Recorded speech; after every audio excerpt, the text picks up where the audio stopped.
예, 지금 목요일마다 지금 선두주자 학교를 여러분들이 강의를 듣고 계시는 거예요. 그래서 반은 3분의 1은 제 거, 3분의 2는 마이클 비클 목사님의 강의를 곁들여서 또 이제 우리 교회에 적용하고 있습니다. 오늘은 마지막 때 엔타임에 관한 것인데 계속 여러분이 듣게 될 거예요. 지금이 마지막 때인가라고 얘기하면 마지막 때 맞습니다. 마지막 때. 예, 뭐 언제든지 종말 신앙이라고 그러죠. 내가 지금 마지막 때를 살고 있다. 주님이 재림하시기 바로 직전에 살고 있다. 이런 태도가 굉장히 중요하죠. 그래야 우리 신앙이 녹슬지 않고 또 그리고 진보하지 않고 늘 쌩쌩하게 할 수. 막 천년 만년 뒤에 오실 거라 생각하면 그냥 부어라 마셔라 사는 게 사람이에요. 그래서 긴박하게 곧 오신다라고 하는 이런 생각을 딱 가지면 우리가 정말 정신을 바짝 차리고 주님이 원하시는 게 뭘까를 찾아갈 수 있어요. 그래서 그 기도의 집 그리고 다윗의 장막 지난주 연속해서 말씀을 드렸고요. 그 다음에 기도의 집과 다윗의 장막에서 추구하는 것 가운데 하나가 엔타임 마지막 때를 준비하는 거예요. 마지막 때. 그래서 오늘 굉장히 중요하죠. 왜 우리는 마지막 때를 공부해야 하는가? 그 이유가 몇 가지가 있어요. 마이클 비클은 이렇게 이야기하고 있어요. 뭐라고 말하냐면 하나님의 종말의 계획에 대한 간략한 개요를 공부할 때 가장 중요한 동향들, 사람들과 사건들, 긍정적인 것과 부정적인 것 둘 다 앞으로 보게 될 것이기 때문에 공부할 때도 역시 그것을 봐야 된다 이렇게 말하고 있어요. 그러니까 예수님이 이 시대에 다가오는 시대로 전환하실 때와 사단을 이 지구상에서 영원히 없애실 때, 예, 사단을 없애실 겁니다. 사단의 능력과 모든 것들을 다 무효화하실 겁니다. 그때를 보기 때문에 그때가 언젠지를 우리가 봐야 돼요. 사실은 속 터진 일 많고 또 그리고 아픔도 많고 또 겪지 말아야 될 여러 가지 일들이 있잖아요. 여러분 주님의 날이 오면 안 늙습니다. 여러분이 가장 그 쌩쌩할 때가 언제? 쌩쌩할 때가 언제? 20대? 10대는 조금 어리죠, 그죠? 20대쯤 돼요? 제 아내도 보니까 결혼할 20대가 제일 이뻤더라고요. 그렇다고 지금 안 이쁜 게 아니에요. 얼굴에 보니까 지금 이제 제 아내도 50대를 이제 훌쩍 넘어가 갖고 뭐 자기 나오기 시작하고 내가 보니까 뭐 이렇게 있어요. 뭘 발라줘야 되나. 근데 20대 때 그렇잖아요. 저도 20대 때면 머리도 좀 많았었고 멋있었는데 20대 때 어떤 사람이 이런 얘기를 해요. 주님 나라 가면 대체 어떤 모습으로 인생이 어떤 모습으로 거기 있을까? 여러분 어떤 모습으로 거기 있을 것 같아요? 20대 때, 30대 때, 40대 때? 10대 때 죽으면 어떡해요 그럼? 20대 그렇죠. 여러분들 지금 여기 이제 70대도 있고 80대가 계신가요? 80 넘으신 분 아직 안 넘으셨나요? 저거요? 80 갖고 있습니까? 네, 80은 나온 계시는데 70대, 60대, 50대 궁금했어요. 저는 대체 몇 살로 거기 머물러 있을까? 저는 확실한 거 한 가지가 있습니다. 다 보기에 좋을 모습으로, 다 보기에 좋은 모습으로. 어쨌든 늙지 않아요. 아시죠? 병들지도 않습니다. 정말 병이 없어요. 사실 우리가 살면서 이런저런 병들 다 안고 사는데 그런 고통 병이 없는 곳, 그때를 바라보면서 우리가 마지막 때에 대한 공부를 해야 되는 이유가 뭐냐면 그때를 바라보는데 이 땅에서 너무 편하고 이 땅에서 말 그대로 세상에 취해 있으면 그 정말로 영원한 나라에 대한 소망을 우리가 잠시 깜빡하게 됐어요. 마치 그 어떤 사람처럼 건망증 환자처럼. 그래서 건망증 환자는 그래도 괜찮은데 영적 치매가 와버리면 안 돼요. 영적 치매가 오면 안 들어와. 아시죠? 치매에 걸려서 나가면 잘 못 들어와요. 누군가 찾아와야 되는데 영적으로 치매가 걸리면 못 찾아옵니다. 그래서 우리가 이 시대를 깨워야 되기 때문에 마지막 때에 대한 것들을 우리가 봐야 돼요. 예수님의 마지막 때에 예수님의 사랑을 가로막는 모든 것을 없애실 것이라고 이야기하고 있고요. 그래서 아주 전략적인 계획, 굉장한 열심을 가지고 전에 하지 않으셨던 방법으로 예수님께서는 뭔가 하실 거예요. 그래서 그동안은 우리가 예수님 정말 계신 건가? 하나님은 일하시는 건가? 이거를 우리가 몰랐다면 어떤 사람은 그분이 진짜 일하시는 것을 육신의 눈으로 볼 수도 있다고 저는 믿어요.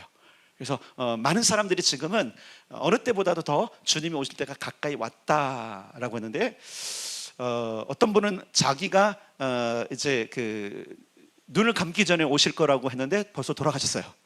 그런 분도 계세요. 소망이죠, 소망. 내가 제발 좀 봤으면 좋겠다. 근데 여러분 뭐 그 전에 가시는 것도 괜찮습니다. 왜냐면 따라서 여기보다 거기가 훨씬 더 좋다. 그러니까 여러분 세상에 너무 미련을 갖지 마세요. 특히 죽고 사는 이런 문제, 죽기 살기 이거 여러분 세상에 삶은 잠깐이에요, 잠깐. 그리고 고통이잖아요. 그러니까 특히 여러분들은 죽음에 대해서 두려워하지 마세요. 죽음에 대해서 두려워하지. 죽음은 따라 죽음은 축복이다. 우리에겐 죽음이 축복이에요. 왜 그런지 알죠? 옮겨가는 거야. 옮겨가는 거예요. 이 땅에 있는 장막을 벗고 새로운 장막을 입는 곳으로 가기 때문에 그런 거예요. 마이클 비클은 이렇게 말했어요. 마이클 비클은 나의 관점을 어느 누구도 쉽게 받아들이는 것을 원치 않으며 당신이 스스로 생각해 볼 것을 권한다. 진리는 정밀한 검사를 통해 손상되지 않고 오히려 확인이 된다. 우리가 진리를 소유할 때 이 진리가 앞으로 다가올 압력의 때에 우리를 지켜줄 것이다. 요즘 이제 계속적으로 교회와 모든 신앙 단체들이 말씀 준비를 단단히 시키는 이유가 있어요. 왜냐면 저도 이제 요즘 이제 마지막 때 휴거 또 환난 이 부분에 대한 것들이 정리가 되고 있는데 우리가 환난을 통과해야 돼요. 예를 들어서 그 환난이 시작되기 전까지 죽지 않는다면 환난이 시작되는 때, 근데 그 환난이 과연 예수님이 오셔서 환난이 시작되느냐? 오시기 전에 환란이 시작되느냐? 이런 걸 봤을 때 제가 요즘 정리되는 게 뭐냐면 예수님 오시기 전에 환란이 있다가 제가 지금 깨닫는 거예요. 견해는 다 다를 수 있어요. 그러니까 주님 재림하기 전까지 살아있다면 우리는 환란을 통과해야 돼요. 그냥 제 생각에는 이랬으면 좋겠어요. 그 환란 통과하지 않고 데려갔으면 얼마나 좋을까. 그렇죠? 그렇죠? 그런데 그때 되면 실망할 사람들이 좀 있어요. 최근에 제가 이제 또 이런 걸 하면서 영화 몇 개를 좀 봤는데 이게 뭐냐면 Left Behind. Left Behind은 남겨진 이면, 남겨진 자들의 이면. The Left Behind 되는 보면 남겨진 자들의 스토리인데 그 영화가 3개가 나왔더라고요. 첫 번째 영화는 제가 예전에 봤어요. 비행기 기장이었던 사람이 이제 비행기가 이제 추락도 하고 사람들이 막 다 없어져서 비행기 없어지고 쇼핑몰에서 없어지고 자기 품에 있는데 동생이 없어지기도 하고 거기 이제 그 뒤에 두 번째 영화가 있어요. 적그리스도도 등장하고 세 번째 그 적그리스도와 여는 전쟁 뭐 이런 것들이 있어요. 나중에 혹시 기회가 되면 제가 링크를 보내드릴 테니까 한번 여러분들이 조금 보시면 될 거예요. 재밌어요. 근데 그것은 어떤 거냐면 휴거가 먼저 일어나서 사람들이 막 혼란한 중에 그 중에 믿음을 지키는 사람들이 나타나서 적그리스도와 싸우고 그리고 그들이 순교를 당하고 그렇게 되는 건데 그 그림도 괜찮아요. 그 그림도 저도 이랬으면 좋겠다고 생각했어요. 휴거가 일어나더라도 한 번 더 기회를 주셔서 일단은 휴거가 한 번일 필요는 없다라고 저는 생각을 해요. 여러분 동의 안 하시죠? 휴거가 한 번이면 남겨진 사람들은 절망일 거예요. 진짜 남겨진 사람들. 나는 들려갔을 것 같은데 내가 뭔가 조금 착각해서 그죠? 순간 주님을 떠날 수 있잖아요. 그죠?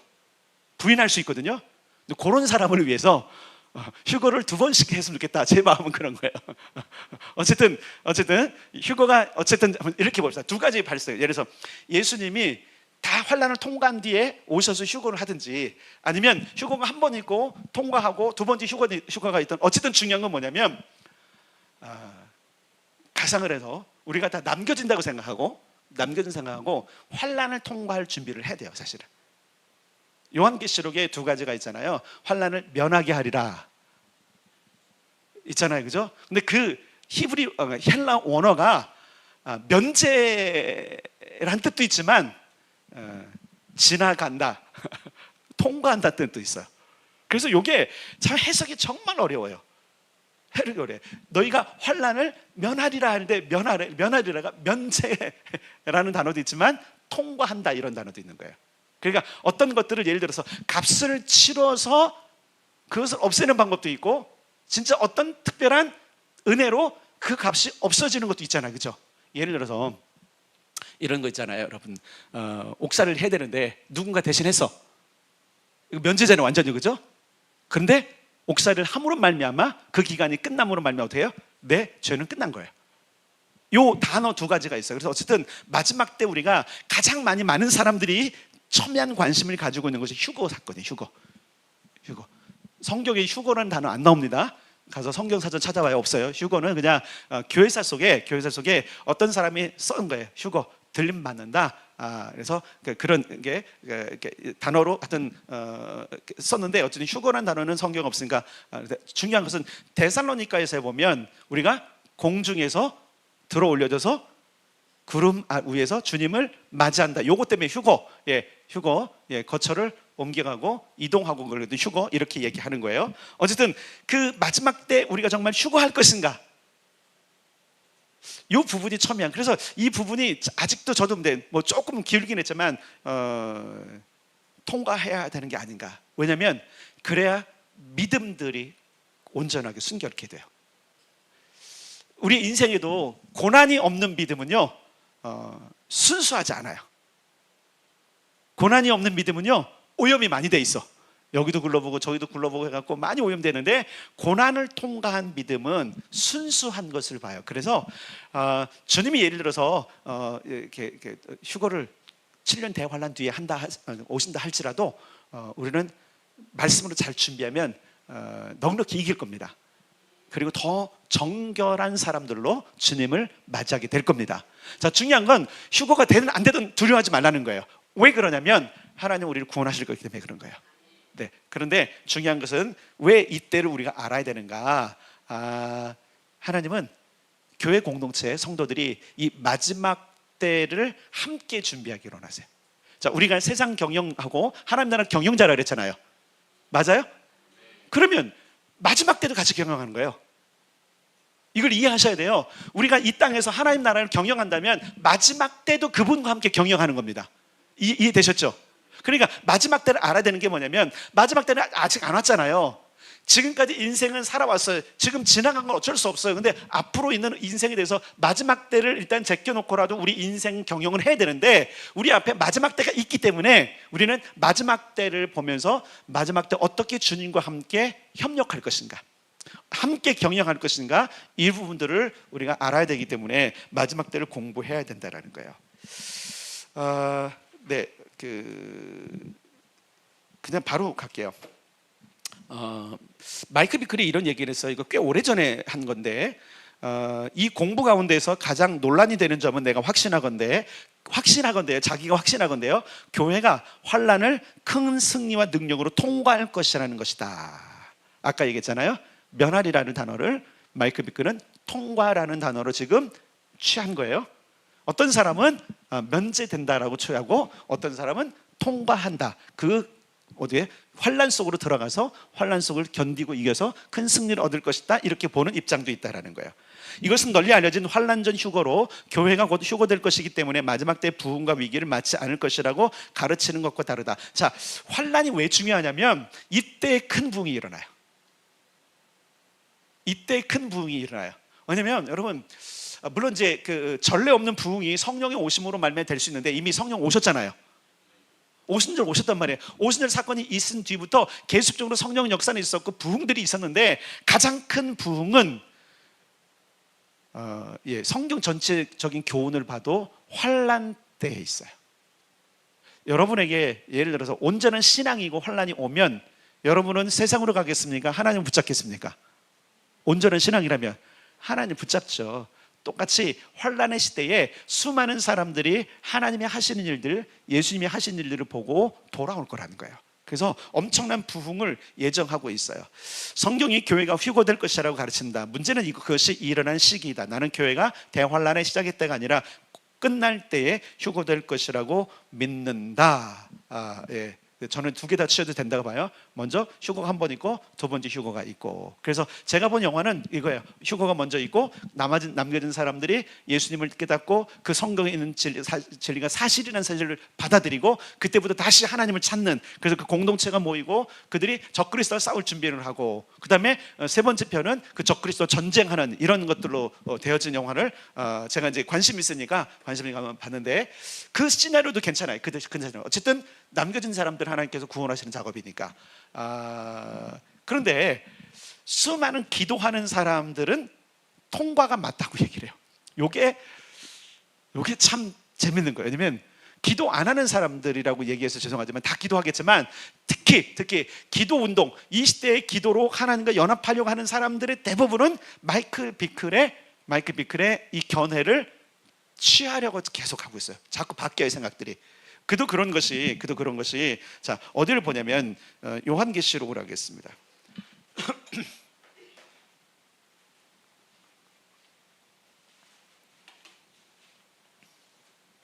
13장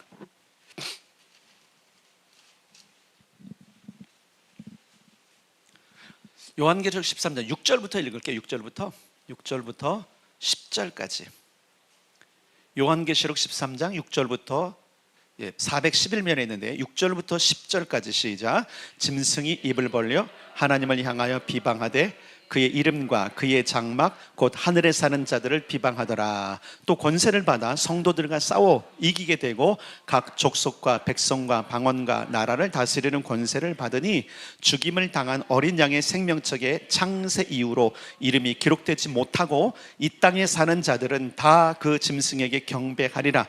누구든지 귀가 있거든 들을지어다. 사로잡힐 자는 사로잡혀 갈 것이요 칼에 죽을 자는 마땅히 칼에 죽을 것이니 성도들의 인내와 믿음이 여기 있느니라. 마지막 절에 성도들의 인내와 믿음이 필요하다는 거죠. 짐승이 권세를 받아서 성도들과 싸워서 이긴대요. 그래서 큰 이게 전쟁이 일어나고 결국은 족속과 백성과 방언과 나라를 다스리는 권세를 취해요, 그가.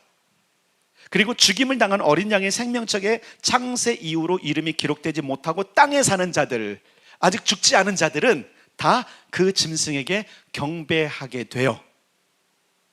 그럼 우리는 순교당하는 거죠, 그때. 그래서 뭐라 그랬어요? 사로잡힐 자는 사로잡혀 할 것이요 칼에 죽을 자는 마땅히 칼에 죽을 것이니, 죽을 수 있다는 거예요. 우리가 성도들의 인내와 믿음이 여기 있다. 자, 그 다음에 유명한 666 사건이 13장 뒤에 나와요. 자, 맨 뒤로 가겠습니다.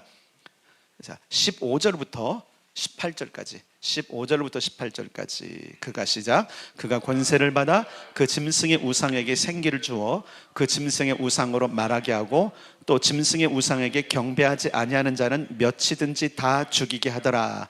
그가 모든 자 곧 작은 자나 큰 자나 부자나 가난한 자나 자유인이나 종들에게 그 오른손에나 이마에 표를 받게 하고 누구든지 이 표를 가진 자 외에는 매매를 못하게 하니 이 표는 곧 짐승의 이름이나 그 이름의 숫자라. 지혜가 여기 있으니 총명한 자는 그 짐승의 수를 세어보라. 그것은 사람의 수니 그의 수는 666이니라. 그래서 666을 뭐 바코드니 AI니 제가 보기에 그 모든 것들은 수단이고요. 수단. 그러니까 666은 짐승을 그러니까 상징하는 어떤 숫자지 AI가 바코드가 그건 아니에요. 아마 제가 생각하기로는 이것을 활용할 것 같아요. 특히 AI 시대가 됐잖아요, 지금요. 특히 우리나라가 지금 상훈상합의 초전도체를 지금 발견했다 그랬어요. 이것이 진짜면 아마 3회 산업혁명이 일어날 정도라고 그래요. 지금 계속적으로 제가 기사들을 보고 있는데 진짜라면 거기에 AI까지. 그리고 요즘 여러분 알지만 그 AI가 생각보다 상당히 그 뭐랄까요, 발전하고 있어요. 지식을 습득하는 속도나 이 모든 것들 또 그리고 이전에는 뭐라 그랬죠? 우리가 그 인터넷을 이렇게 여러 개를 연결하는 걸 뭐라 그러죠? 이 기기도 연결하고 저거 기기도 연결하고 이런 것들을 무슨 인터넷? 무슨 인터넷이죠? 하여튼 사물 인터넷인가? IoT요? 사물 인터넷 연결하잖아요. 요즘은 사람과 연결해요. 그래서 여기 지금 이제 요 시스템 우리가 이런 걸 보고 사람 예전엔 바코드라 그랬는데 바코드는 쏙 들어갔어요. 이제 QR 코드도 쏙 들어갔어요. 백신도 쏙 들어갔어요. 그죠? 백신으로 만약에 됐으면 그게 666이었으면 벌써 다 죽거나, 그죠? 주님이 재림하거나 아니면 큰 전쟁을 하는데 쏙 들어갔어요. 비슷하니까. 근데 요걸 표현할 수 있는 가장 좋은 것들을 봤더니 AI, 사물 인터넷, 완전히 모든 것들을 연결하는 이제 이 상황. 그렇잖아요, 여러분. 여러분들이 예를 들어서 이렇게 다 연결된 어떤 곳에서 내가 옷을 하나를 검색을 했어요. 그리고 다른 사이트를 내가 띄웠는데 거기에 내가 찾았던 옷이 선전으로 나와요, 안 나와요? 어떻게 된 거죠? 누군가 내 검색을 읽은 거예요. 가끔씩 제가 핸드폰을 여기다 놓고 가끔씩 여기다 놨을 때 그러잖아요. 얘가 막 뭘 대답하더라고. 얘는 지금 나를 듣고 있는 거야. 끔찍하지 않아요? 나를 듣고 있는 거라니까. 얘가 시리는 뭔지, 얘가 나를 듣고 있다가 지가 대답을 해요. 못 찾겠다고. 내가 언제 찾으라는 이놈아. 근데 그게 지금 전 세계적으로 지금 뭔가 되고 있는데, 이제 AI가, 그러니까 인공지능이 계속적으로 발달할수록 아마 더 이런 부분들이 촘촘하게 될 겁니다. 또 감시 뭐 이런 것들, 그러니까 어떤 AI를 짐승이 적그리스도가 활용을 할 거라고 봐요. 그런데 그것이 666이냐, 그거 자체가 666이 아니라 적그리스도가 666이에요. 아시겠어요? 짐승이 666이에요. 이해되셨죠? 그걸 사용할 뿐이지, 그러니까 AI가 666 그러면 안 돼요. 그건 속고 있는 거예요. 사람들을 속고 있는 거예요. 바코드가 666 아니에요. 잘 기억하셔야 돼요. 이해되셔야 돼요. 여러분들은 속지 마세요. 누가 뭘 666 하면 아니라 그 666은 짐승을 가르치는 거예요. 적그리스도를 가르치는 거예요. 이해되시죠? 근데 뭐가 됐어요? 지금 뭐예요? 며칠은 죽이더라. 우상에게 경배하지 않은 자는 다 죽이더라. 누가 경배하지 않을까요? 첫 번째, 그리스도인들은 경배하지 않을 겁니다. 여러분 경배 안 할 거죠? 대답 안 하시고 있어요 지금? 정신 차리셔야 됩니다. 경배 안 하실 거죠? 죽습니다 그러면. 지금은 우리가 어떤 위협이 없으니까 당당히 말하지만요, 목에 칼이 들어오고 총구를 댔을 때에 이때를 위해서 우리가 말씀을 준비해야 되는 거예요. 이때를 위해서, 그때를 위해서. 이때 총구를 들이대고 칼을 들이대고 너 죽인다고 협박할 때에 이길 수 있는 힘은 믿음밖에 없어요. 그렇죠? 그래서 성도와 성대 인내와 믿음이 여기 있으니라고 말하는 거예요. 마지막 때를 공부해야 될 게 뭐냐면, 그때를 바라볼수록 우리가 뭐 해야 돼요? 믿음을 준비해야 되고 말씀을 준비해야 되는 겁니다. 아멘. 그러니까 특히 이제 기도의 집과 다윗의 장막들을 하는 교회들마다 감사한 게 뭐냐면, 이런 부분에 적어도 어떻게 되는 거예요? 지금 생각을 하고 바라보는 거예요. 준비하고 있는 거예요. 준비하라 그랬어요. 여러분, 우리가 읽었던 마태복음 24장 보면, 다시 24장으로 가겠습니다. 24장. 자, 읽지 않았지만 어디로 가냐면요, 42절로 가겠습니다. 42절. 주님께서 마지막 때에 관한 부분들을 이야기하실 때 이렇게 말씀하셨어요. 마태복음 24장 42절 시작. 그러므로 깨어있으라. 어느 날에 너희 주가 임할는지 너희가 알지 못함이니라. 아멘. 우리가 아까 읽을 때 37절에 노아의 때와 같이 인자 임함도 그러리라. 언제 일어날지 모르는, 비가 언제 올지 모르고 방주가 언제 닫힐지 모르니까 깨어있어라. 깨어있어라. 어느 날에 너희 주가 임할는지 너희가 알지 못함이니라. 깨어있는 게, 그런데 여러분 어디에 깨어있어야 되냐면 말씀에 깨어있어야 돼요. 어떤 현상이 아니에요. 어떤 현상이 아니라 말씀을 딱 비추면, 말씀과 딱 비춰봤을 때 아닌 건 아닌 거예요. 근데 우리가 말씀이 우리 안에 없으니까 이게 그건가 아닌가 자꾸 헷갈리는 거예요. 그래서 마지막 때에 대한 우리 말씀들을 공부해야 될 이유는 뭐냐면, 마지막 때 일어날 징조들을 우리가 볼 수 있기 때문에 그런 거예요. 자, 마태복음 24장으로 가는 거예요. 다시 가는데 32절에서 무화과 나무의 비유를 비우라. 그 가지가 연하해지고 잎사귀를 내면 여름이 가까운 줄 아나니. 자, 여기서 무화과 나무의 비유가 뭔지 아셨죠? 말씀드렸어요. 이스라엘. 성경은 이스라엘을 무화과 나무로 비유해요. 무화과 나무라고 표현을 해요. 그래서 그 가지가 연하해지고 잎사귀를 내면 여름이 가까운 줄 아나니, 여기서 여름은 상징적으로 마지막 때가 가까운 걸 얘기하는 거예요. 그래서 가지가 연하해졌어. 지금 그 모든 유대인들의 마음이 부드러워지고 있고요. 그 다음에 잎사귀를 낸다는 이야기가 뭐예요? 곧 열매를 맺을 수 있는 준비가 되고 있다는 얘기죠. 지금 이스라엘이 그러고 있잖아요. 독립한 이후부터 70년 지나서요, 계속적으로 뭐 하고 있죠? 이스라엘 사람들의 마음이 연하해지고 예수가 메시아라는 걸 받아들이는 사람이 점점 늘어나고, 물론 반대도 엄청납니다. 반대도 엄청나지만 그러나 뭔가 지금 이루어지고 있다는 거죠. 그러니까 우리가 이스라엘만 봐도 뭐예요? 지금 마지막 때가 가까이 왔다. 왜냐면 이스라엘의 회복은, 잘 기억하세요. 성경 전체로 이스라엘 회복은 따라잡혀서 마지막 때에 놓으셨다. 이스라엘의 회복은 하나님께서 인류 역사 가운데 마지막 때 놓으셨단 말이에요. 그러니까 이스라엘의 회복은 마지막 때가 지금 시작됐다는 것을 알리는 뭐죠? 삐부조 소리예요. 벌써 70년이 지났어.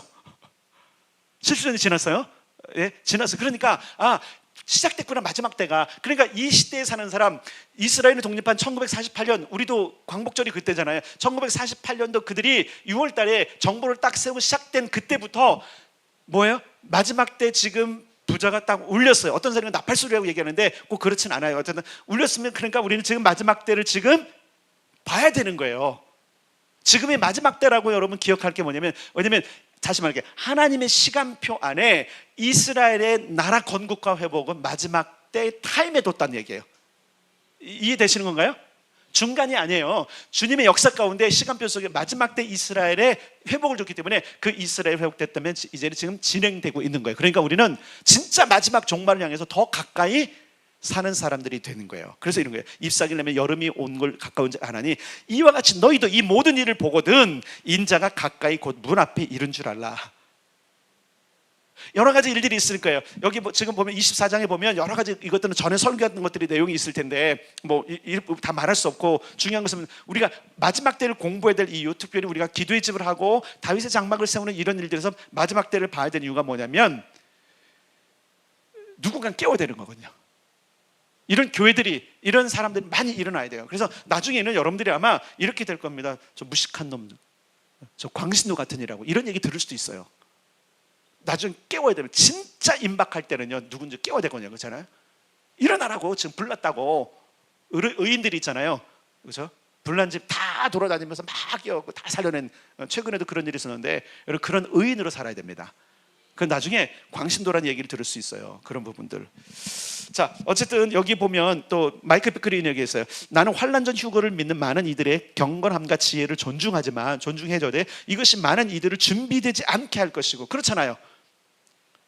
그냥 우리는 이따가 그냥 휴거 될 거야 라고 생각하니까, 그냥 이대로 살아도 돼, 그냥 내 그냥 믿음의 불만 안 끄면 돼, 이렇게 사는 사람들이 많거든요.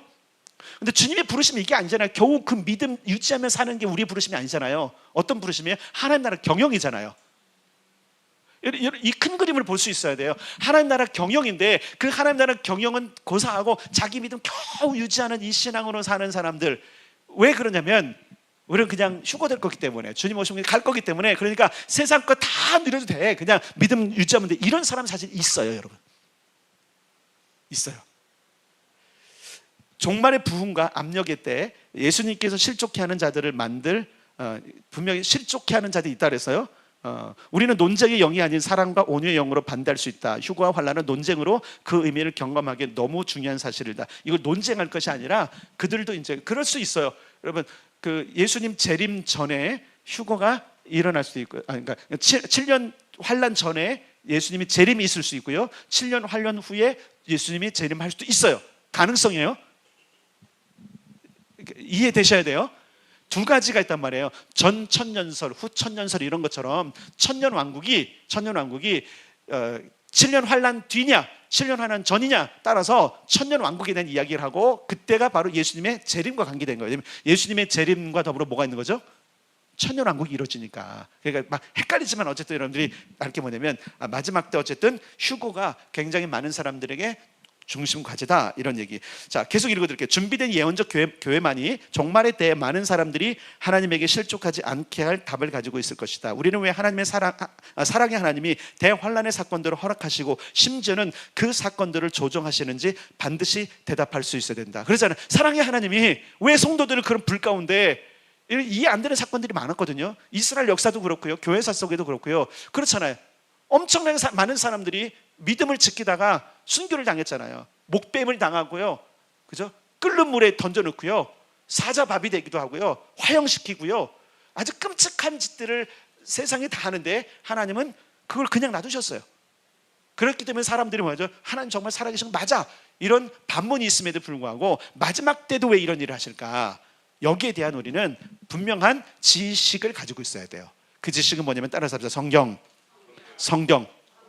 예, 그러니까 세상에 다른 어떤 지식보다 더 중요한 거. 그러니까 저는 이제 그런 것들을 보면서 성경하고 비춰보는 거죠. 성경하고 비춰보는 거예요. 어쨌든 중요한 거. 또 읽어드리겠습니다. 하나님의 심판의 목적은 사랑을 막는 모든 것을 없앰으로 인하여 많은 이들이 구원받고 사랑 안에서 성숙되게 하는 것이다. 심판에 드러나는 하나님의 사랑의 원칙은 하나님이 가장 약한 심판을 통해 가장 많은 수의 사람들을 그들의 자유 의지가 침해받지 않고 가장 깊은 사랑의 수준으로 이르게 함으로써 미래의 통치자들을 훈련하는 것이다. 제가 여러분 기도의 집이나 다윗의 장막은 이런 걸 읽으면서 하지 않았어요. 그건 제가 다 이해해. 기도의 집과 다윗의 장막 같은 경우는 저한테 다 완전 쏙 들어오는 거예요. 근데 이 마지막 때만큼은 저한테 완전히 들어오지 않았기 때문에 양해를 구하는 거예요. 제가 마이클 비클의 목사님의 이 글을 읽는 거예요. 그리고 제 견해를 이야기하는 거예요. 예수님 재림의 네 가지 특성을 이야기하는 첫째는 주님의 재림의 세대가 인간의 역사상 두 가지 큰 극단성과 함께 가장 극적일 것이기 때문에 우리는 반드시 종말을 공부해야 한다. 예수님의 재림 전에 역사상 없었던 가장 큰 부흥과 가장 중요한 압력들, 왜냐하면 너무 큰 환란이 있어서 이것은 이전에도 없었고 이후에도 없었던 환란이라고 분명히 얘기해요. 그죠? 엄청난 혼돈과, 그래서 여러분 여러분 믿을 자인지 모르지만 요한계시록 보면요, 전 세계 인구의 절반이 죽습니다. 죽어요. 전 세계 인구의 절반이 죽어요. 네, 하여튼 여러 가지가 있어요. 어쨌든 그 전무후무한 일들이 있을 때 이런 것과 동시에 가장 큰 부흥도 있다라는 거예요. 가장 큰 부흥과, 그래서 이 압력이 없이는 큰 부흥이 있어요. 자, 하나님의 뜻은 뭐냐면 다 구원받기로 하는 거예요. 기회를 주시는 거잖아요. 그런데 그 기회가 인간 심보상 그냥은 안 되니까 어떻게? 충격을 통해서, 시련을 통해서, 압박을 통해서 오게 된다라는 거죠. 그래서 이 모든 것들을 열방들이 목격하게 될 것이다. 예수님 재림 시대의 특징의 첫 번째로. 두 번째는, 둘째로, 예수님의 마음과 지도력이 열방들 중에 가장 공개적으로 드러나는 세대가 예수님의 재림의 세대이기 때문에 우리는 종말에 대해 공부해야 된다. 예수님의 마음과 지도력이 열방 중에 공개적으로, 점점 더 마지막 때에 관한 그 가르침들, 또 이야기들이 올 겁니다. 예전과는 다르게 요즘 종말에 관한 이야기를 하는 사람들이 많아지고 점점 더 이것이 공개적으로 될 겁니다. 셋째로, 예수님의 재림의 세대가 성경에 가장 많이 기록된 세대이기에 우리는 종말을 공부해야 한다. 예수님이 역사상의 종말의 때에 대해 주님의 초림의 세대보다 더 많이 말씀하셨다. 그 이유는 주님이 신부인 교회를 사랑과 능력으로 승리하도록 준비시키기 위해서이다. 성경에서 종말에 대해 말씀하는 말씀이 150장이 넘는다. 이것은 4개의 복음서들을 합친 총 89장의 말씀보다도 더 많은 것이다. 이 얘기는 성경 전체의 초림보다도 재림에 관한, 마지막 때에 관한 기록이 더 많다는 얘기예요. 이해되셨어요? 그렇기 때문에 우리는 요 때에, 우리가 마지막 때를 사는 사람들이기 때문에, 다시 말씀드렸어요, 마지막 때가 이스라엘의 건국과 더불어 시작됐기 때문에 우리는 마지막 때를 따라 살고 있다. 그래서 알아야 된다는 거예요. 넷째로, 주님의 재림의 세대가 하나님의 가장 많은 예언적 징조들로 선언하신 세대이기 때문에 우리는 종말에 대해 공부해야 한다, 이렇게 얘기했어요. 그래서 예수님의 재림이 가까울수록 그 징조들의 강도가 증가할 것이다. 이 예언적 징조들은 하늘들과 땅에서의 초자연적인 징조들, 자연의 징조들, 지진들과 사회, 정치, 군사, 종교, 과학, 기술과 경제 발달의 경향들을 포함한다. 전례 없는 일들이 일어나고 있습니까? 안 일어나고 있습니까? 일어나고 있죠. 일어나고 있어요. 전례 없는 일들이 일어나고 있어요. 지금 전 세계에 전례 없는 일들이 일어나고 있다는 이야기는 지금 성경이 말했던 징조들이 지금 진행되고 있다는 얘기예요. 전례가 없었던, 여러분 예전에는 뉴스조차도 제대로 없으니까 전례가 없던 일이 일어났던 일인지 몰라요. 근데 요즘은 다 알아요. 전례가 없던 지진, 전례가 없던 쓰나미, 전례가 없던 태풍, 전례가 없던 홍수, 전례가 없던 가뭄. 어떤 지역은요 5년 동안 비가 안 온대요. 지금 우리 거 좀 가져가지. 그죠? 어떤 지역은 가지고 풍수는 난리 나는데 어떤 지역은 5년 동안 비가 안 내린대. 그러니까 전례가 없던 일들을 있는데, 어떤 음모론자들은 얘기하지만 어쨌든 이 모든 것들이 사람이 어쨌든 하든 상관없지, 주님께서 말씀하신 대로 지금 되어지고 있다는 거죠. 자, 성경은 주님의 재림의 세대에서 예언적 징조들을 알 것과 그것들에 맞게 반응할 것을 요구하고 있다. 준비하라는 얘기죠. 반응은 준비하라는 얘기예요. 그러니까 우리가 마지막 때를 준비해야 되는 거죠. 그래서 이 부분들, 그래서 누가복음 보면은 1월 성신에는 징조가 있겠고 하늘의 권능들이 흔들리겠다. 거의 동일한 마태복음 24장과 누가복음 21장은 예수님이 그 마지막 때 증언한 건데 누가의 관점으로 쓴 것이 누가복음이고 마태의 관점으로 쓴 것이 마태복음이에요. 그래서 조금 달라요. 그래서 보면 누가복음에서는 징조, 반드시 징조가 있을 것이다 이야기했어요. 그리고 데살로니가 전서 5절에 보면 때와 시기, 주님이 정한 때와 시기가 있다, 이걸 분별해야 된다 얘기하고 있어요. 자, 앞으로 다가올 그 여러 가지 일 중에 예언적 징조들, 이 부분들을 우리가 좀 봐야 되는데, 이제 여기 이분은 이런 얘기 있어요. 가장 적절한 예로 2004년 12월 26일 수마트라 지진으로 생겨났던 동남아에 쓰나미가 있다. 그 당시 죽은 많은 사람들 중 대부분이 단순히 쓰나미가 오는 것을 1시간만 일찍 알아서도 살 수 있었다고 한다. 이 쓰나미 때문에 인도네시아는 통보를 못 받아서요 23만 명이 죽었고요, 일본은 통보를 받았기 때문에 2만 명밖에 안 죽었대요. 무슨 얘기인지 알죠? 알면 대비를 하는데 알지 못하면 대비를 못하면 죽는다는 거예요. 마지막 때도 그렇다는 거예요. 그래서 교회는 계속적으로 이런 메시지를 전달해야 되고, 우리도 나중에 그렇게 될 겁니다. 여러분도 그런 얘기를 해야 될 겁니다. 아마 성령께서 여러분들의 입을 여실 거예요. 저는 그렇게 믿어요. 자, 예언적 징조들, 어쨌든 그 초림 때도 있었죠. 그런데 사람들이 받아들이지 않았어요. 반응하지 않았기 때문에 결국은 그들은 심판을 받을 것 이야기하고 있죠. 하나님은 하나님의 종말의 계획과 연관된 것들을 이해하는 것을 지혜라고 부르세요. 그래서 어쨌든 그 지혜로운 자들 준비되는 거죠. 그래서 지혜가 여기 있으니 총명한 자는 그 짐승의 수를 세어보라. 짐승의 수를 세어보라. 자, 이 얘기 뭐냐면 마지막 때의 짐승이 누군지 우리는 알 수 있다는 얘기예요. 적그리스도가 누군지 알 수 있다는 얘기예요. 이해되세요? 마지막에 사실 적그리스도라고 하는 단어는 안 나와요. 여기 계시록에는 적그리스도라는 단어는 요한서신에 나와요. 여러분 요한계시록을 찾아보면 요한계시록은 적그리스도가 안 나와요. 다 짐승으로 나와요. 짐승으로 나오는데 그가 이제 적그리스도로 얘기하는데 그가 누군지, 사람이에요. 사람. 근데 나는 신적인 존재예요. 신적인 존재가 돼요. 사람인데 그 능력이 있어요. 그래서 죽었다가 다시 살아나고 이런 일이 있어요. 어쨌든 우리가 볼 수 있다는 거예요. 여기서 보면 세어봐라. 이 세어보란 단어가 뭘까요 대체? 그래서 666으로 숫자를 센 걸까요? 그러니까 숫자에 지금 집중하니까 뭐 하고 있는 거예요? 다 엉뚱한 걸 보고 있는 거예요. 숫자 666을 세라는 게 아니에요. 확연하게 볼 수 있는 6이라는 숫자 자체가 성경에서는 사람의 숫자잖아요. 사람의 숫자가 세기면 실제로 진짜 사람의 일이고 세상적인 일이거든요. 세상의 일이고, 그죠? 사람의 일이란 얘기는 뭐냐면 하나님과 전혀 관계없는 여러 가지 일들이 일어날 때 그것을 주도하는 자가 짐승, 사단의 하순이다, 이렇게 이야기하는 거예요. 우리가 보통 말하는 적그리스도가 그러는 거예요. 그래서 지혜가 여기 있으니 총명한 자는 그 짐승의 수를, 자, 따라서 합시다. 우리는 그 수를 셀 수 있을 것이다. 예, 지금은 못 세요. 왜냐면 안 보이니까. 안 보여요 지금은요. 나중에는 여러분 보게 될 겁니다. 그게 성경이 말하는 거예요. 그러니까 그렇구나. 예, 지혜 어디 있을까?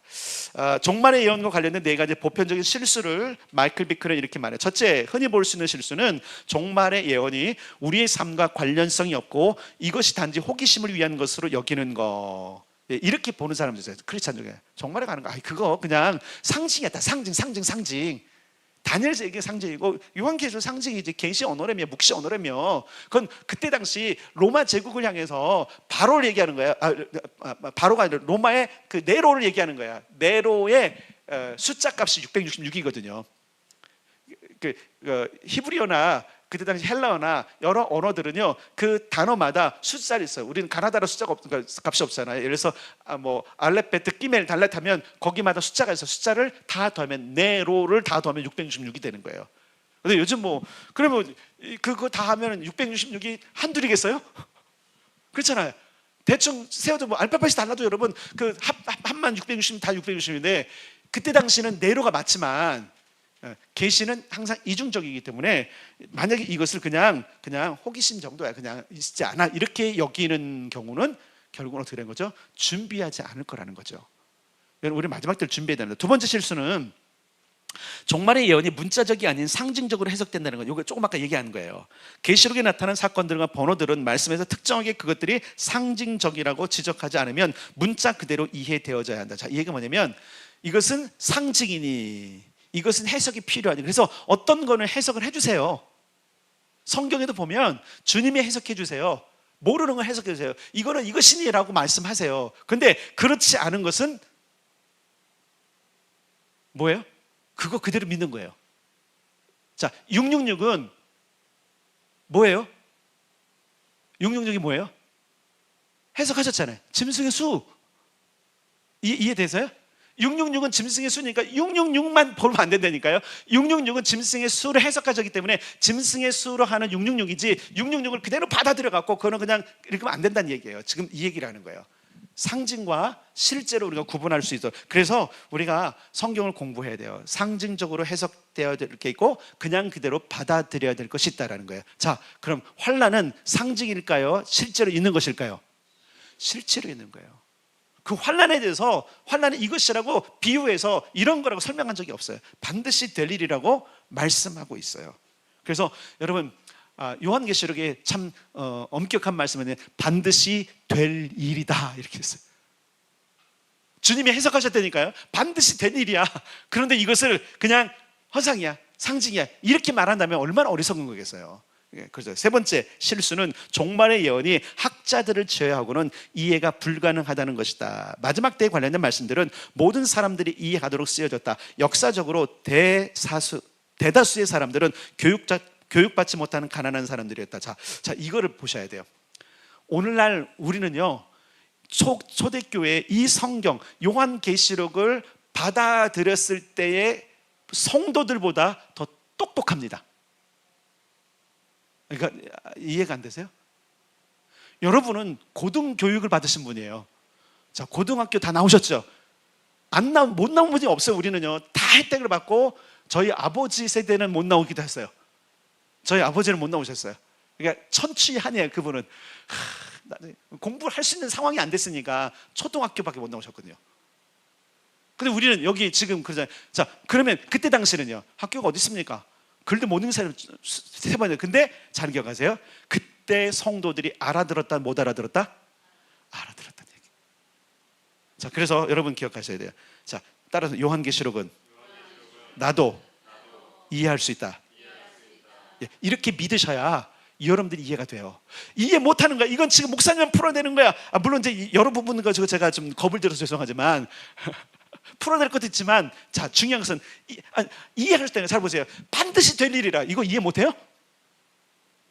이거 해석해야 돼요? 반드시 될 일이라니까요. 이해되는가? 그럼 그냥 이해되는 거 받아들이는 거예요. 어쨌든 중요한 것은 뭐냐면 이해하도록, 모든 사람이 이해하도록. 다시 말하지만 역사적으로 대다수의 사람은 교육받지 못한 가난한 사람들이었어요. 오늘날만 우리가 정말로 뛰어나는데 되게 재밌는 게 뭐냐면 더 공부를 많이 하고 고등교육을 받은 우리가 더 어려워하고 있다는 얘기예요. 이상하지 않아요? 아이러니하지 않아요? 그러니까 여러분, 그러니까 요한계시록 공부하셔야 됩니다.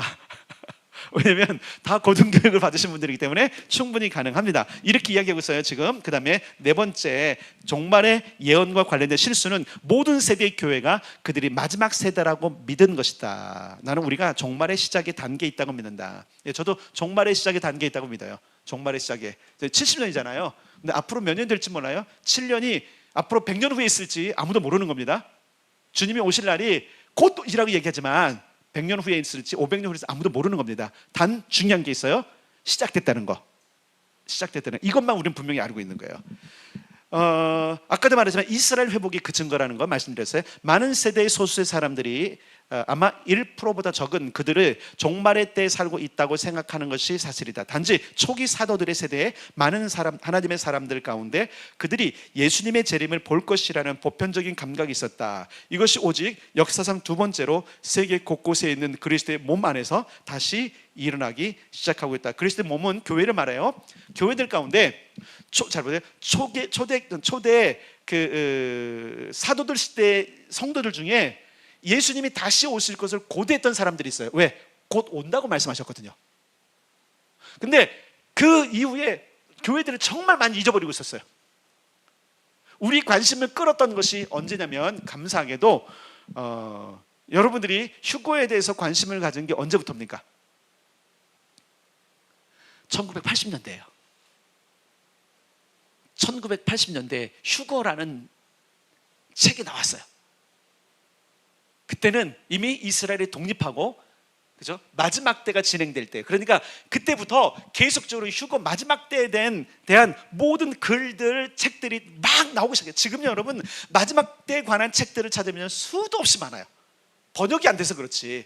이 얘기 뭐냐면 지금 수많은 교회 그리스도의 몸인 교회들이 다시 예수님의 재림을 지금 인식하고 있다는 얘기예요. 그러면 2000년이 지난 지금 다시 인식한다는 이야기는 누군가가 운동을 일으킨 게 아닌 거예요. 지금 하나님께서 교회를 깨우고 계신 거예요. 깨우고 계신 거예요. 자, 그러면 2000년 전에 그 곧 오리라 약속받았던 그 제자들은 예수님을 봤나요? 재림한 예수님을 못 봤어요. 그런데도 그분은 말씀하셨어요. 너희들 중에 내가 다시 이렇게 오는 것을 볼 자들도 있다. 거짓말 엄청 많이 하셨어요, 예수님. 못 봤거든요.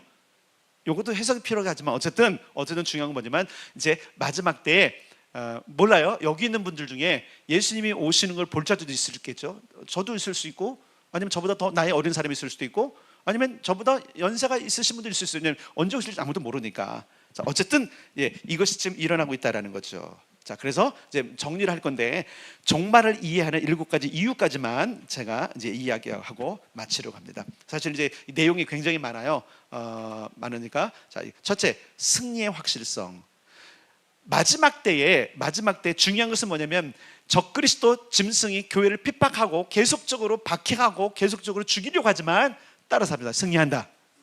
예, 교회가 가장 극적인 역사의 때 사람의 능력으로, 사랑의 능력으로 승리할 것이다. 이 사실이 교회가 포기하거나 물러서는 대신 앞으로 다가올 부흥에 참여하도록 준비시킨다. 교회가 승리할 것이기 때문에 노력할 가치가 있는 것이다. 우리의 생명과 노력들이 의미가 있으며 이길 것이다. 우리는 종말의 예언이 우리 눈앞에서 성취되는 것을 볼 때 용기를 얻게 될 것이다. 우리는 이 예언의 성취를 우리 눈앞에서 분별하기 전에 이것을 이해해야 한다. 하나님이 모든 것을 다스리고 계시고 우리를 권고하신다는 사실에 용기를 준다. 이것은 또한 다른 이들에게 선포할 용기도 우리에게 준다.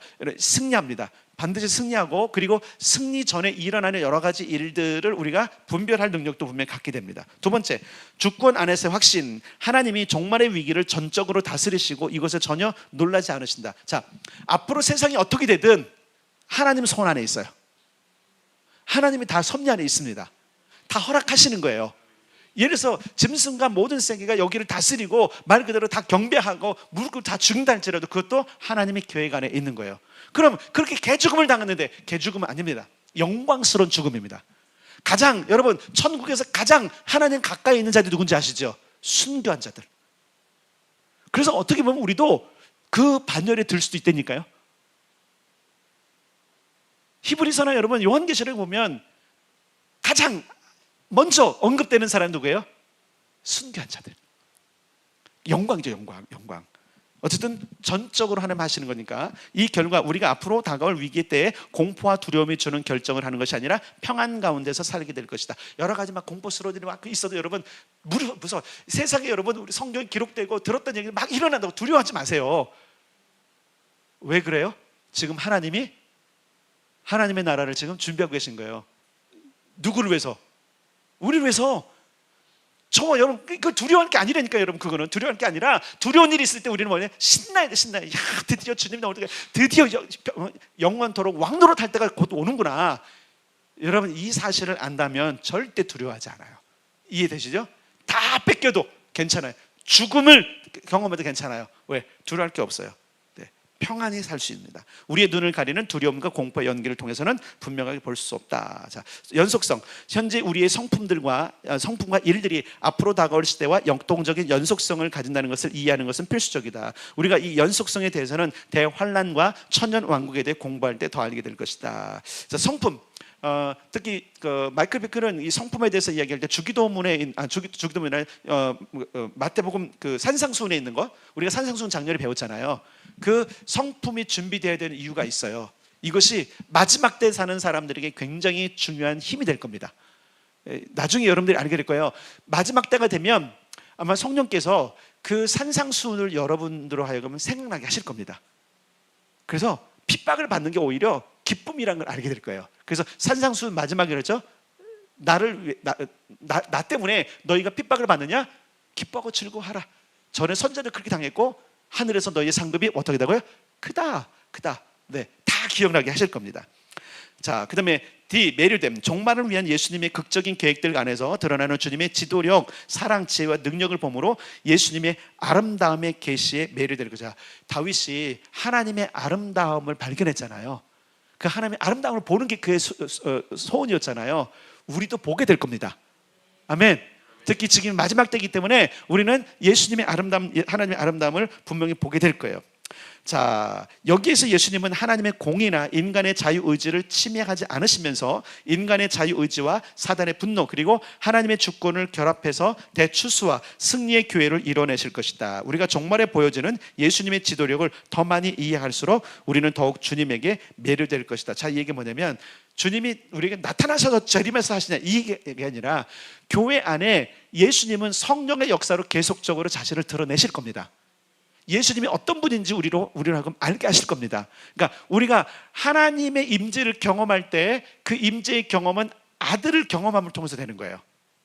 신약 시대는 그렇게 되어 있어요. 아들을 본 자는 곧 누구를 봤다고요? 하나님을 봤다고 했기 때문에 그래서 예수님의 조건, 그래서 여러분 기억할 게 뭐냐면 성경 전체가 아들에 관한 거잖아요. 그죠? 말씀이신 그분이 오셨잖아요. 그러니까 우리가 말씀을 공부한다는 것은 결국은 아들을 아는 것이고 그것을 통해서 하나님의 아름다움을 경험할 수 있다는 거예요. 자, 이런 걸 말씀드릴게요. 자, 어쨌든 좀 계속 갈게요. 그 다음에 거의 끝났습니다. 방향. 바다의 폭풍 속에서 나침반을 가지는 것은 생명과 죽음의 문제와 연관이 된다. 이 방향이 우리에게 승리와 고난을 포함한 미래에 대해서 바른 기대들을 갖도록 도울 것이다. 이해를 가짐으로써 우리는 다가올 것에 대한 올바른 버팀대를 갖게 되고 이로써 감정적으로나 정서적으로 영광과 압력의 때를 견뎌낼 준비가 되는 것이다. 이 얘기 뭐냐면 우리가 종말을 이해하게 되면 종말은 이해가 되면 그 이해는 나침반과 같다는 거예요. 모르면 두려워해요. 무서워요. 근데 알면 그것이 어디로 가고 있는지 아는 거잖아요. 이해되시나요? 캄캄한데 어디로 갈지 모르면 안 되잖아요. 근데 그 캄캄한 폭풍 속에서도 배가 나침반을 가지고 있는 배라면 어느 방향으로 가는지 아느니까 키를 돌릴 수도 있고 할 수 있다는 얘기예요. 그게 바로 종말을 우리가 알아야 되는 이유 가운데 하나라는 거예요. 여섯 번째, 긴급성. 종말에 관련된 말씀의 이해를 가짐으로써 중보기도를 통해 어떤 특정한 지역의 악을 줄이고 승리를 증가시킬 수 있다는 우리의 믿음이 자라게 된다. 우리의 기도가 역사를 바꾸고 많은 이들을 구원과 보호로 이끌 수 있다는 이해는 우리로 기도와 더 깊은 영성을 위한 삶을 살도록 하는 긴급성을 가지고 저는 이거 100%, 200% 이해됩니다. 여러분 잘 기억하세요. 우리가 하는 저 기도 내용들이 여러분 이루어지고 있습니까? 그대로 있습니까? 이루어지고 있어요. 여러분 이제 눈으로 보셔야 돼요. 그리고 인정하셔야 돼요.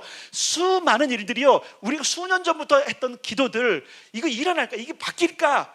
도저히 상상도 안 되고 그럴 수 없다고 생각했을 때 우리가 기도했는데 그것이 지금 이루어지고 있잖아요. 전 세계에 일어나고 국가적으로 특히 우리 국가에 얼마나 많이 일어나고 있습니까? 사회가 바뀌고 있어요. 어떻게 바뀌고 있죠? 어떻게 바뀌고 있어요?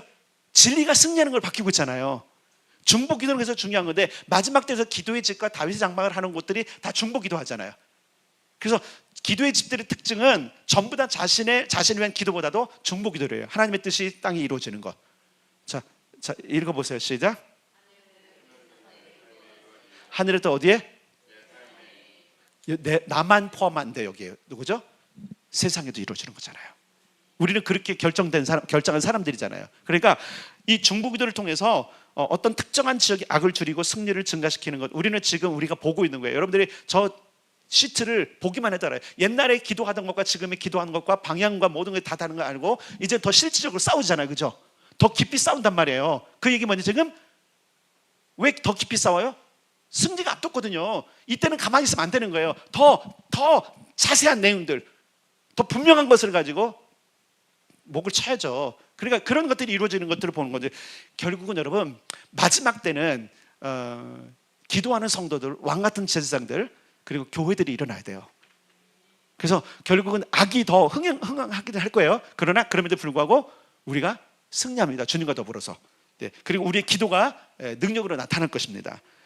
마지막 공부에 대한 자신감. 우리가 조금씩 마지막 때의 진리들을 이해할 때 종말의 말씀들을 더 깊이 공부할 자신감과 열심을 갖게 된다. 오늘날 종말을 공부하지 못하게 하는 가장 큰 방해들 중 하나는 종말의 예언이 너무 이해하기 어렵다고 결론 짓고 아예 시도조차 하지 않는 것이다. 계시록은 어려워 이렇게 하면 안 돼요, 여러분. 계시록 어렵지 않습니다. 계시록을 그냥 쉬운 성도들에게 주신 책이라고 생각하셔요. 다시 말하지만 요한이 이 계시록을 받을 때 이 서신을 교회들에게 보냈을 거 아니에요. 그것을 들었던 수많은 교인들은 문맹이 많았단 말이에요. 엄청나게 많았단 말이에요. 왜냐하면 특히 초대교회 상류사회 사람들이 믿는 것보다 하층 사람들이 더 많이 믿었거든요. 특히 유대인들 말고. 유대인들은 그래도 늘 교육했잖아요. 그런데 여러분 이방인 교회들은요 거의 하층민들이 많았어요. 글도 못 써요. 그냥 듣는 거예요. 근데 따라서 이해했다. 그 종말의 언어가 모든 것들을 다 이해할 수 있으니까 요한계시록도 그냥 읽어보는 거 괜찮아요. 이해 안 되면 다시 기도하세요. 좀 이해하도록 도와달라고. 자, 중요한 것은 우리가 기도하기 시작하면 성령께서 우리 도와주십니다. 제가 이제 내용이 많기 때문에 오늘 여기서 정도 끊는 거고, 지난주와 달리 제가 이제 이것을 읽으면서 말씀을 드렸는데 중요한 것은 마지막 때가 따라서 시작됐다. 나는 마지막 때를 살고 있다. 자, 언제 끝날지는 아무도 몰라요. 그러나 내가 그 마지막 때에 있다는 사실을 여러분들이 아신다면 아 그렇구나, 공부도 해야 되고 그래서 이해하고 준비해야 되는 거야. 왜 이 공부를 시키냐면 따라서 합시다. 준비해야 되기 때문에. 자, 이제 마태복음 24장으로 가서 24장의 내용을 제가 마무리 지으면서 마지막 때에 간 이야기를 이야기할 거예요. 자, 24장 다시 펴보세요. 자, 34절에 보면 이렇게 돼 있어요. 내가 진실로 너희에게 말하노니 이 세대가 지나가기 전에 이 일이 다 일어나리라. 뭐야?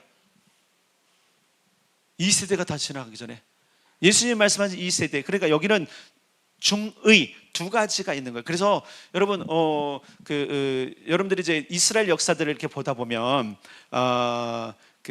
예수 믿는 유대인들이 그러니까 예수파 유대인들, 나사렛파 유대인들이 실제적으로 진짜 유대인들에게 핍박을 받던 시대는 언제인지 아시죠?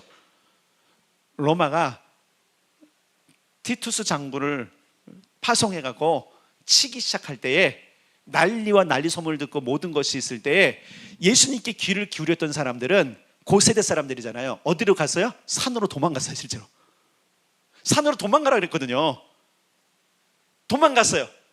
그러니까 이들은 공격을 안 받고 다 살아남았는데 그걸 모르고 남았던 사람들은 처참하게 살육을 당합니다. 살아남은 그런 유대인들이 뭐는 건 저놈들, 변절자들, 저 나쁜 놈들, 지들만 살아남았어. 그러니까 귀를 잘 보세요. 귀를 기울였던 사람들은 현실에서도 살아남았어요. 우리가 이 시대에 귀를 기울이면 종말에도 살아남습니다.